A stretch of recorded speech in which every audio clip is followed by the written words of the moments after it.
తిరిగి రమ్మని అడుగుతా ఉన్నాం. పార్టీ ముందుకు పోతుంది, పార్టీ భవిష్యత్తులో అధికారంలోకి వస్తుంది. కాంగ్రెస్ పార్టీ మీద ప్రజలకు విశ్వాసం పోయింది అనేది నేను భావిస్తున్నటువంటి అంశం. ఇక భారం అయిపోయింది తెలంగాణ ప్రజలకి, వాళ్ళ సొంత కుటుంబ సభ్యులకు కూడా భారం అయిపోయింది అది.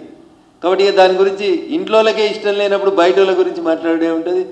బారాస ప్రజలకు భారమైంది కాబట్టి ఇల్లు ఇచ్చకపోయింది, మనిషికో దారిలో పోతున్నారు.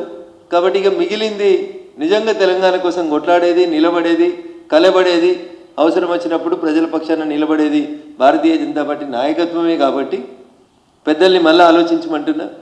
వాళ్ళంతా మా ఐడియాలజీకి వెళ్ళి పోయిన వాళ్ళే. ఎన్ఎం శ్రీనివాసరెడ్డి లాంటి వాళ్ళు మా ద్వారానే బై ఎలక్షన్స్ లోపల మొదటిసారి ఎమ్మెల్యే గెలిచిరు ఎన్ఎం శ్రీనివాసరెడ్డి గారు. కాబట్టి అట్లాంటి వాళ్ళు చాలామంది ఆ రోజున్న పరిస్థితులలో ఏమైనా తొందరపడి నిర్ణయాలు తీసుకున్నా మళ్ళీ ఆలోచించుకోవాల్సినటువంటి సమయం అయితే ఆసన్నమైందని చెప్పి నేను భావిస్తాను.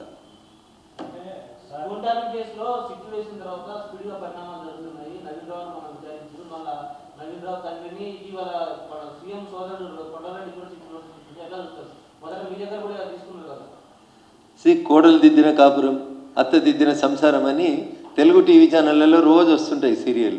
365 రోజులు, 735 రోజులని. అట్లా సిట్టు ముఖ్యమంత్రి వచ్చినప్పటి నుంచి మొదలుపెట్టింది ఇన్వెస్టిగేషన్. 1వ సిట్ అయిపోయింది, 2వ సిట్ వచ్చింది. 2వ సిట్ తర్వాత 6 నెలల తర్వాత బహుశా నాకు తెలిసి 3వ సిట్ వస్తుంది అనుకుంటా. ఈ 3వ సిట్ అయిపోయాక ఇంకో సంవత్సరం తర్వాత 4వ సిట్ వస్తుంది. అప్పుడు ఈ వచ్చిన సీట్లన్నీ కాంగ్రెస్ వాళ్ళు ఏం చేసిరని విచారణ చేయాల్సిన పరిస్థితి వస్తుంది తప్ప గత 10 ఏళ్లలో టీఆర్ఎస్ ఏం చేసిందో వీళ్ళు కొండందవి ఎలుకను కూడా పట్టేటట్టు కనబడతలేరు ఈ సీట్ వాళ్ళు. అందుకని రోజు నోటీసులు ఇచ్చి, టీవీలకు బ్రేకింగ్ న్యూస్లు ఇచ్చి 3 గంటలు ప్రశ్నించారు, 8 గంటలు ప్రశ్నించారు, 12 గంటలు ప్రశ్నించారు. ఏం ప్రశ్నిస్తురన్నా? ఏం చేస్తురన్నా 3 గంటలు? ఏం కావాలి మీకు? టెక్నికల్ ఎవిడెన్స్ లేకుండా మీరు ఎన్ని గంటలు ప్రశ్నిస్తారు?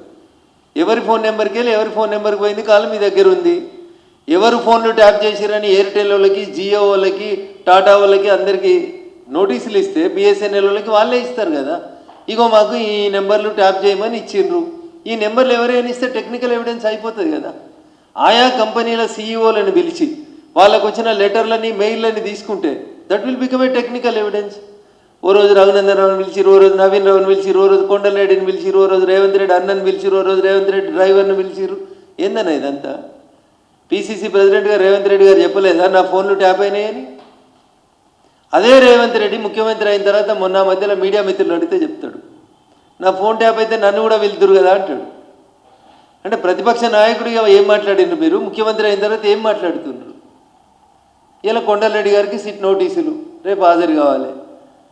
ఎల్లుండి కొండలరెడ్డి గారి డ్రైవర్ను ప్రశ్నించారు, అవతల ఎల్లుండి రేవంత్ రెడ్డి గారు గన్మెన్ను ప్రశ్నించారు. ఎన్ని రోజులన్నా ఈ ప్రశ్నించుడు? ఫలితం ఎప్పుడు వస్తే చెప్పుండ్రి.